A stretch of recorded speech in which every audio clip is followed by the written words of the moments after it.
Glory to God, amen. I want to say thank you, amen, to Pastor Greg, the Prescott congregation, amen. What an honor, amen, to be able to minister this morning. What an amazing thing that we are a part of, amen. And so, amen, very, very grateful to be here, amen, this morning. You know, some time back I was told about a cooking show. And, you know, cooking shows are very popular today. They have their own channels and things like that. And in this cooking show, what they would do is partners would go against other partners. You know, it was a team of two against another team of two, totaling about four partners. And what would happen is they had 30 minutes to come up with a dish. Now, the trick was that one of the partners would leave and the other one would stay and start cooking, making up his own dish. Anything that he wanted to make, he could make. After 15 minutes, they would bring in his partner. Then he had a choice. He could either keep building and, finish what his partner had started cooking, or he could completely get rid of it and start his own dish. And so what they found is that the guys that would come in and eliminate their partner's dish would almost always lose. The guys that would come in and simply just add to what their partner was already doing always had a better chance. I thought about that story and I thought about takeovers. And, amen, because the same is true for taking over a church. So many times, amen, we see, amen, people that come in and they just add to what was already there. And you see, amen, a church begin to flourish. I want to minister a sermon that I've entitled Takeovers. Out of 2 Samuel 16:5, I'm going to preach, amen, on taking over churches. Now, this is a David that we are about to read about. He's been on the run from Absalom. He comes back into his kingdom. I want you to keep in mind that this is 30 years after David had already become king. 30 years after. We pick up on verse 5 now. When King David came to Baal-Haram, there was a man from the family of the house of Saul whose name was Shimei, the son of Gera, coming from there. He came out cursing continuously as he came, and he threw stones at David and at the servants of King David, and all the people and all the mighty men were on his right hand and on his left hand. Also Shimei said, thus when he cursed, come out, you bloodthirsty man, you rogue. The Lord has brought upon you all the blood of the house of Saul, in whose place you have reigned, and the Lord has delivered the kingdom into the hand of Absalom your son. So now you are caught in your own evil, because you are a bloodthirsty man. Then Abishai, the son of Zeruiah, said to the king, why should this dead dog curse my lord the king? Please, let me go over there and take off his head. But the king said, what have I to do with you, you sons of Zeruiah? So let him curse, because the Lord has said to him, curse David. Who then shall say, why have you done so? And David said to Abishai and all his servants, see how my son, who came from my own body, seeks my life. How much more now may this Benjamite let him alone and let him curse, for so the Lord has ordered him. It may be that the Lord will look on my affliction, and that the Lord will repay me with good for his cursing this day. Amen. Again, I want to minister on taking over churches. Now, I understand in an assembly like this, amen, that I am not the most qualified. Amen. I am not up here this morning proclaiming that I know everything about taking over churches. I have taken over 3 churches, me and my wife. All 3 churches have done very, very well. Me and my wife, on the other hand, amen, have left with a little twitch, but we're going to be okay, amen. And so, but the churches are doing good. Now, I credit that to 2 things. I credit that to my amazing wife, amen, who has been an incredible help to me in my ministry. Definitely, amen, could not do it without her. I tend to upset the people. She tends to calm them down, amen. And so I also credit that to having an amazing pastor. Amen. My pastor, Richard Ruby. Both of them have guided me through my nonsense, through my many mistakes in taking over churches. But they have both played an incredible role in the churches doing well. Amen. And so I can't stand up here and take any kind of credit for it. Now, I was nervous about preaching on this topic. And, I was talking to Pastor Stevens a couple of weeks ago, and I told him my thought.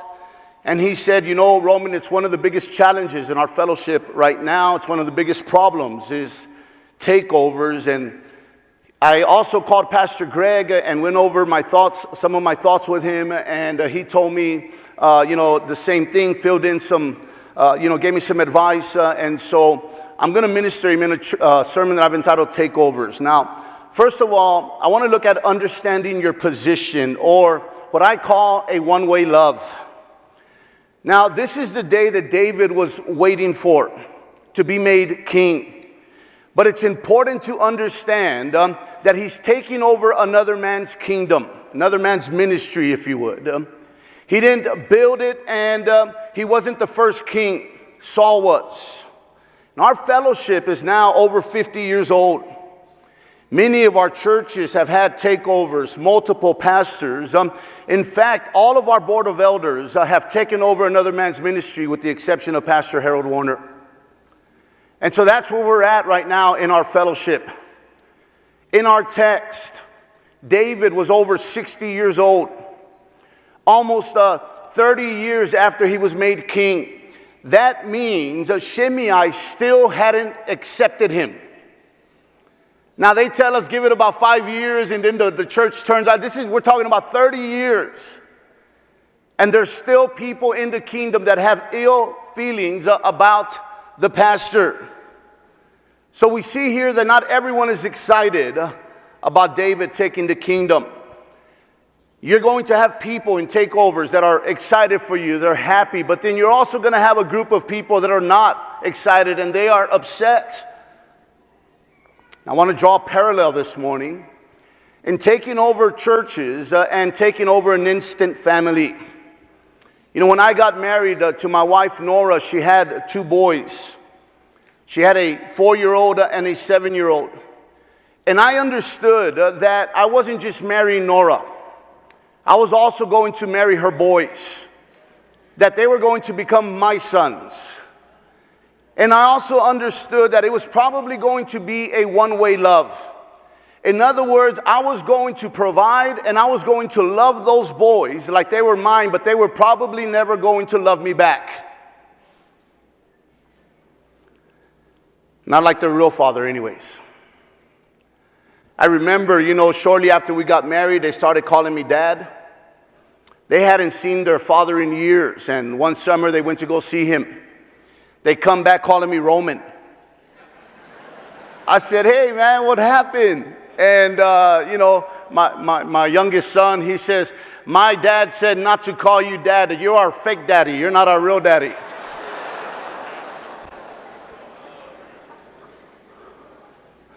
Listen, when you take over a church, you are a fake daddy. You are not the real daddy.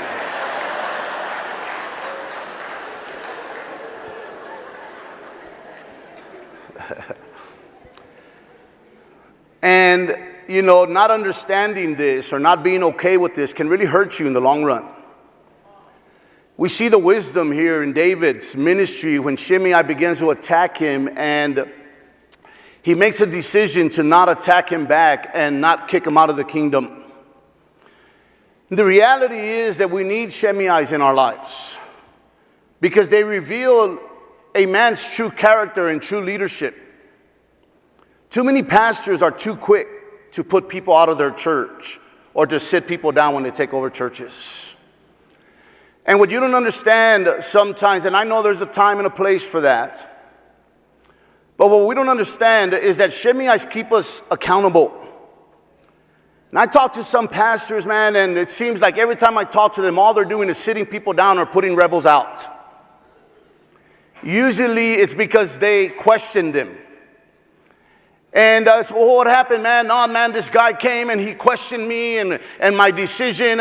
And I told him not to be doing that. So then he went to another guy and he asked them. And so I threw them out. So they can't come to you and they can't come to church people. Who do they go to?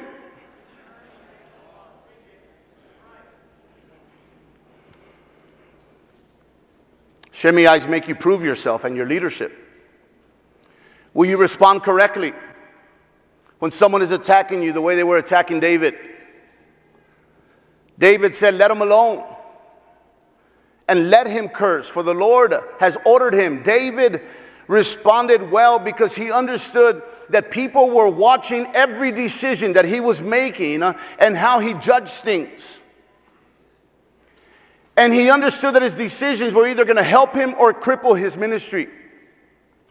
He had learned this before with Nabal and Abigail. Abigail had said to him, hey, don't do this. Don't kill Nabal. Your decision when you come into the kingdom is either going to hinder you or it's going to propel you. David, don't do this. 1 Samuel 25:30 says, as he's on his way to kill Nabal, we know the story.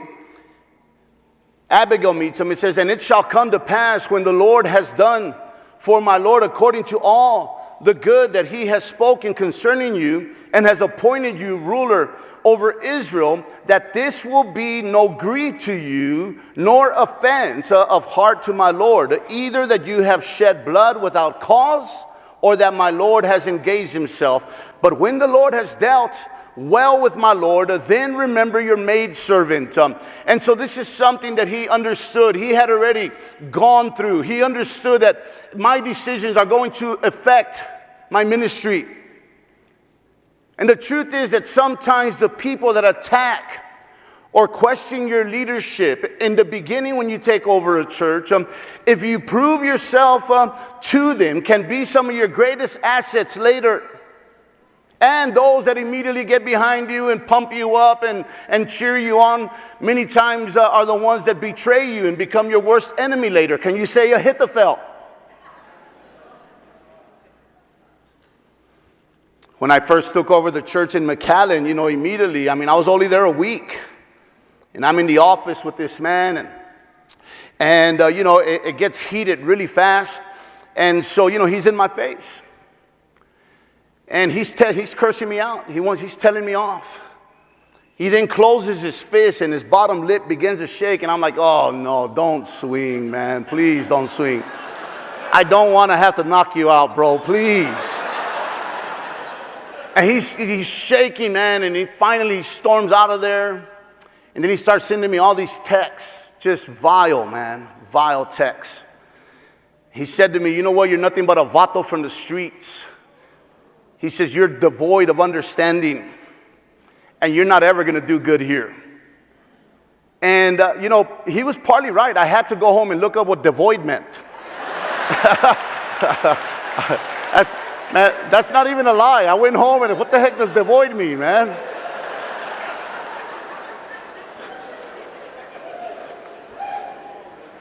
I told the council about it, and they said, you know what, let's just put him out, man. And he's been, trouble in the past. And I said, you know what, man, as long as he doesn't swing at me, I don't care. As long as he's not telling other people, he keeps it to himself. He's just telling me, I don't have a problem with that. Are you sure? Yeah, I'm okay with it. A year passed, man, and this guy ended up being one of the major givers in the church. I'm talking about he was dropping thousands upon thousands upon thousands of dollars in the church. About 3 years had passed, and it's 11 o'clock at night. Me and my wife are at a hotel in San Antonio, and I get a phone call from him, and I'm like, oh, man, it's 11 o'clock, and so I'm like, all right, I answer it. And he, he's crying. He's a grown man. He's past his 50s, he's got a doctor's degree, and he says to me, he says, Pastor, I'm about to do something I've never done before. He says, I want to tell you that I love you, and I want to thank you for being patient with me and not putting me out. Today, his children, one of his sons just graduated as a doctor. Also, his children are involved in ministry. They are a major blessing to the church. But how many? Yes, amen.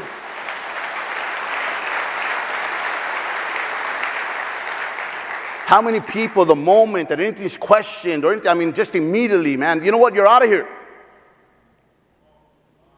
So let's look at secondly, a house divided will not stand.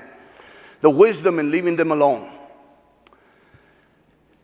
Verse 11, and David said to Abishai and all his servants, see how my son who came from my own body seeks my life. How much more now this Benjamite?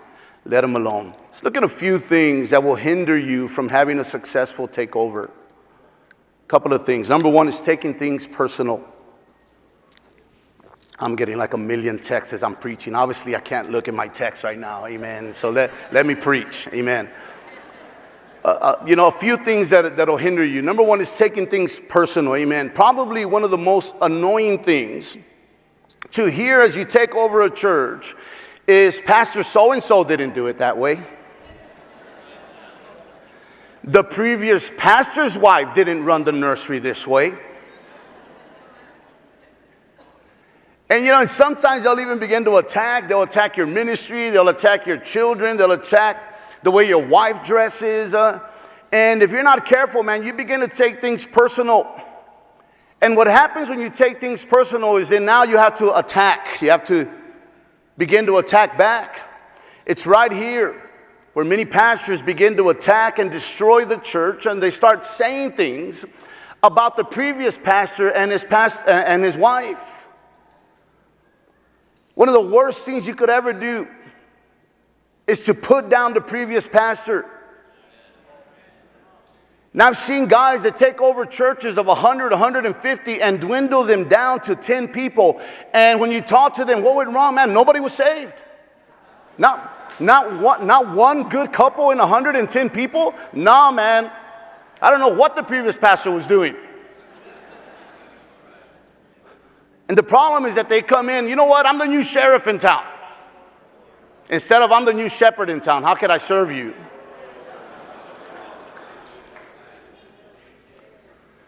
Remember that those people are hurting. It's hard to let a pastor go, amen, when he accepts the call to a mission field. Or for whatever reason, there's a takeover. It doesn't matter. Listen, one thing I learned about taking over an instant family is that it doesn't matter how much of a loser their real father was. He's always their hero. It doesn't matter if everything you're saying is true about the previous pastor. He is their hero.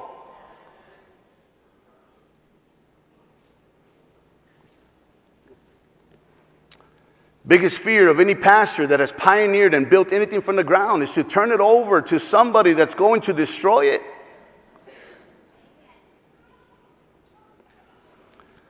What about insecurity? Insecure pastors and pastors' wives don't do well in takeovers. If you can't handle people praising the previous pastor, if that's going to make you boil, then you are not going to do well. You find out his favorite color was gray, so you turn everything brown. Look at the way he put the chairs up here. I can't believe it. And so you put them on that side. They're supposed to be separated an inch away from each other. You haven't seen Prescott's chairs? He's doing everything wrong here. I'm blown away at the pastors that are so insecure that they won't invite the previous pastor back to minister at the church.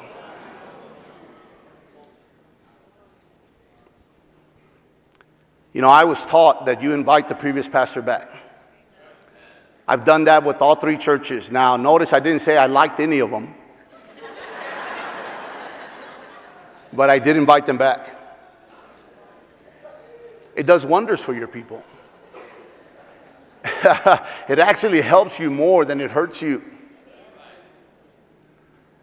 But if you're not careful, man, you're insecure. You begin to attack everything. You begin to change everything. I was talking to Pastor Greg, and he says, when we say don't change anything, it doesn't mean you can't paint and fix cracks and stuff like that. We're talking about leadership. We're talking about, making all these radical changes in the church and ministries and different things. I was talking to a friend of mine, and he told me that when the new pastors had come in to take over a church, that the pastor's wife was walking around, and she looked in the nursery, and she was with one of the disciples' wives. And so, she looks in the nursery, and she's like, oh my gosh, this is the most gross nursery I've ever seen in my life. Who painted this? Who picked all this stuff? And the disciple's wife says, I did. See, she's trying to attack indirectly the other, it's like, well, not even indirectly, that's pretty direct, amen. It doesn't help you. It'll hinder you. It'll hurt you. The third one, I almost didn't put in, but I have to, is a dominant wife. When you take over a church and you have a dominant wife, now I know that these are very rare in our fellowship. Most of our wives, no, I'm not trying to be funny. Most of our wives, you know what? Our pastors' wives are the heroes, amen, of this world, amen. They are awesome.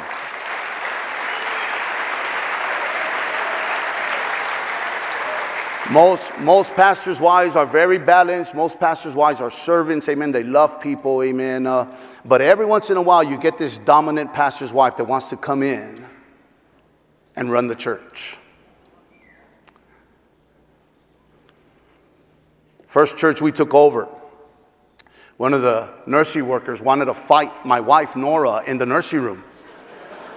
My wife's never been in a fight in her life. We're like complete opposites. Like, she was insulted that anybody would even want to fight her. She's like, no, what are you saying? I don't fight. We're in church. What are you talking about? She's like, well, me and the previous pastor's wife strapped it on in here. It's like,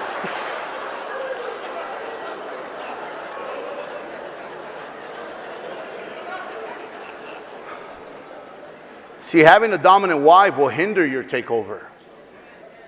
So many wives don't know their place in takeovers. Having a wife that has a voice but isn't in charge is a great asset to your ministry. But when they fear your wife more than you, there's something wrong. Again, it doesn't mean that she doesn't have a voice, that she doesn't have expression, amen, in the church, but dominant, aggressive wives who don't know their place will not do well in takeovers. And this is the issue that you see many times, is that the pastor is passive and the pastor's wife is more than eager to pick up what he's not willing to do. I'll take care of them. I heard a pastor's wife say, let me preach one time and I'll shrink this church down to 2 people. Yeah, no, I believe it.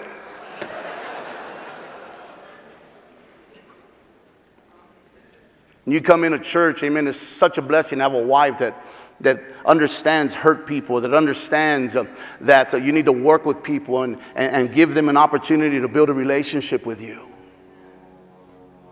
Number 4 is giving up prematurely. You know, pastors that take over churches, when they begin to see that things don't go well, they give up too quick sometimes.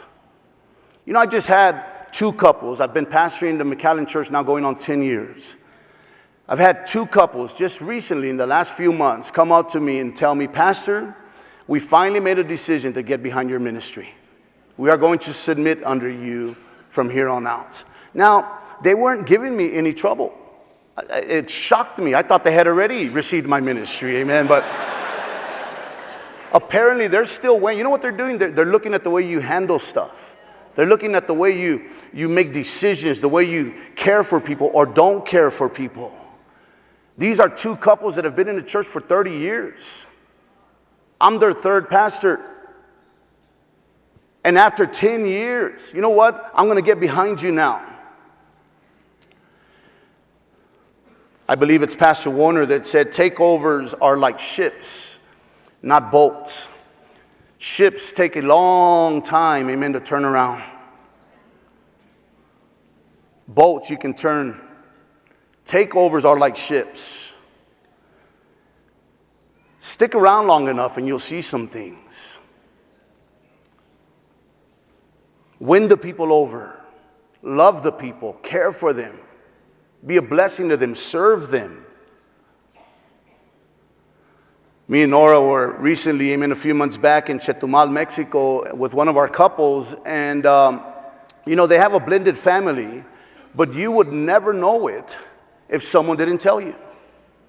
There is no stepson, there is no stepdaughter, half brother, half sister. There is no, your kids sit on that side, my kids sit on this side.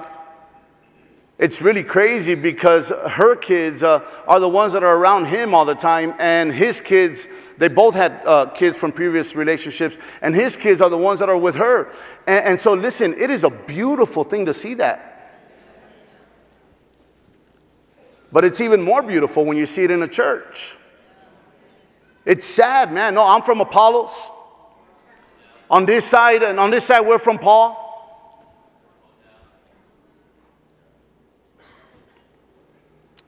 And a house divided will not stand.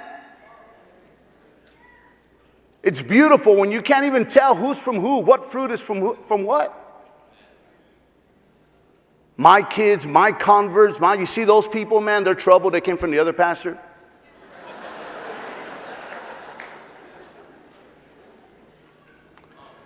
Let's close with trusting God and how we need to work together. Verse 12, it may be that the Lord will look on my affliction and that the Lord will repay me with good for his cursing this day. David, what he's saying is, you know what? It may be that by me having grace and mercy on him, God might have mercy and grace on me later. And there's a few things that you're going to need in order to be able to build God's house or to have a successful takeover. Number one is you're going to need help. Like I said, my wife and my pastor, amen, have been an incredible help to me. My pastor is the area leader there, amen. We benefit from their leadership. We benefit from their covering, amen. On my way to take over the McAllen church, he told me, listen, I want you to call Pastor Warner. I want you to call Pastor Stevens. Get some information, get some insight, man, about taking over this church. I called them both. It was, just that alone helped me to arrive with the right mind. We benefit from our leaders. I'm talking about my third church. I've already done this a few times. I got this. I don't need nobody's help. No, man, listen. What about the labor of the man that was there before you? I took over an amazing, as a matter of fact, all three churches I've taken over have been amazing. All I had to do was just get there and start running.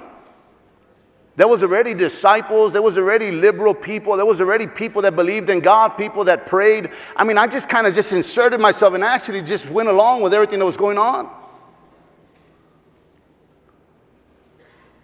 You have to value the people that you're taking over. Faithful saints who believe in their church and get behind you. They get behind you even when you make crazy mistakes and decisions. Even when you don't make sense. They're like, man, he's a little off today, man. But you know what, man? Just 90% of the time, he's really good, man. It's like, listen, as a result, we have grown together there in the McAllen church, and we've accomplished amazing things together. Every leader that I took over and every council member that I took over are still in place. We haven't lost not one of them.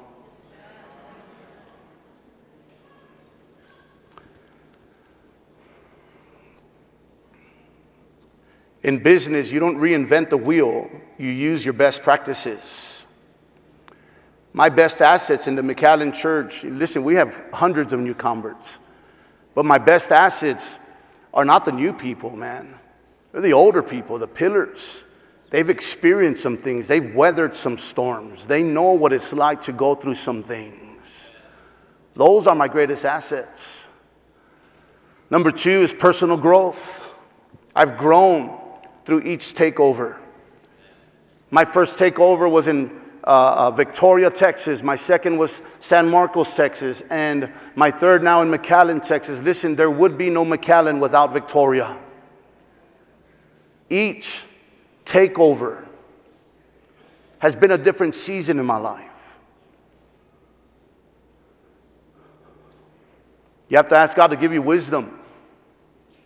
You know what would really be a major blessing is that if you had some friends, pastor friends, where you can, share some thoughts with him to, bounce some things off him. Hey, I'm thinking about doing this. I have outstanding friends in the ministry.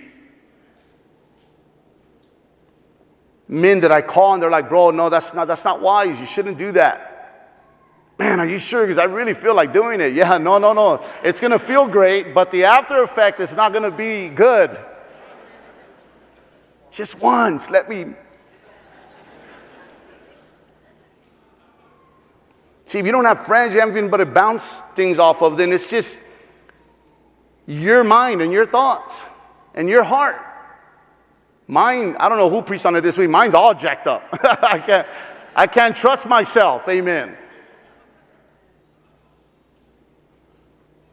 I still call my pastor to this day and ask him for advice. Ask God to give you a shepherd's heart. God, give me and my wife a shepherd's heart to love these people, even those that don't fully understand what I'm doing for them.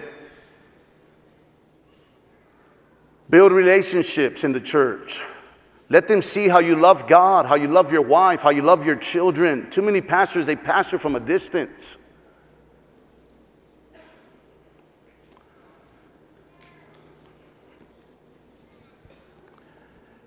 Third, and I think it's one of the main keys that Pastor Mitchell taught us, is you're going to have to learn to forgive people. Forgiveness is key. David forgave Shimei. We have to learn to leave things in God's hands. Again, I understand that there's times that there's real rebels, and I get all that.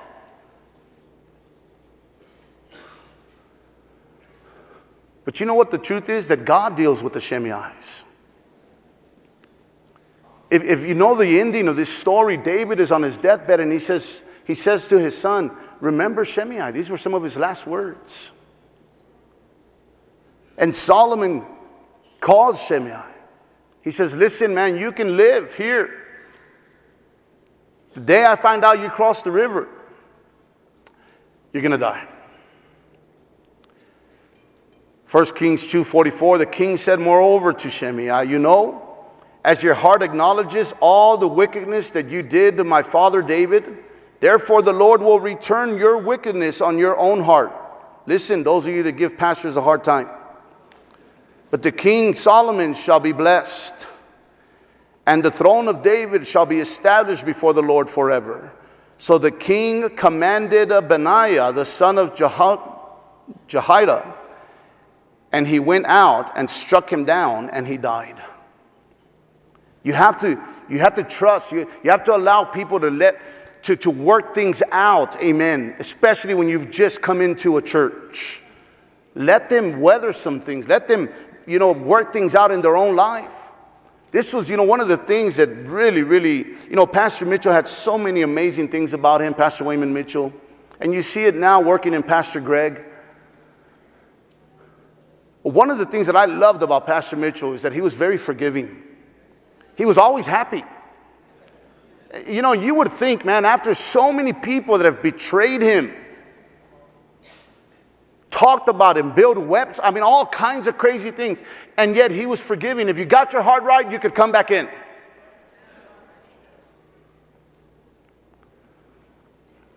You have to learn to forgive. I close with this story. Both my sons, they left when they were 17 years old. Not one of them, while I was raising them, ever said thank you for being my dad, anything like that. They were great kids.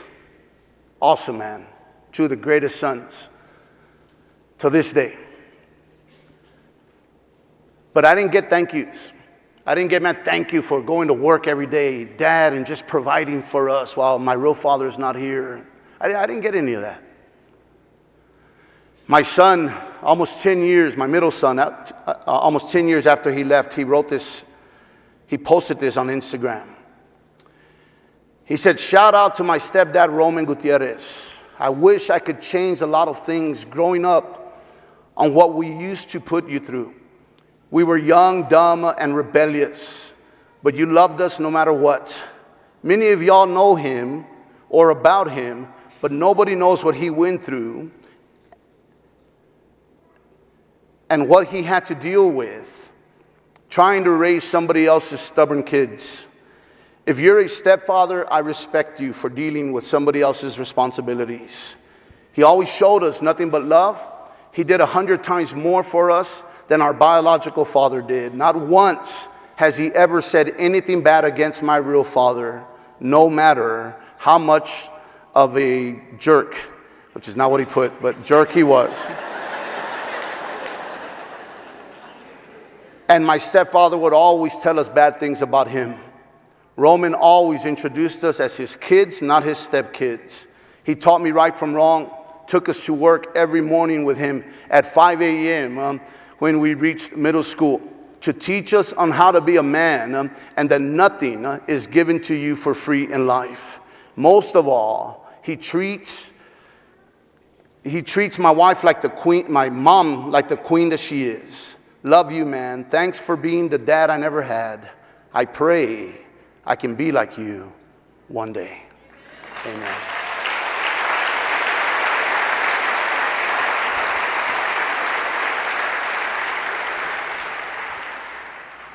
One-way love. Amen. That's all I've got.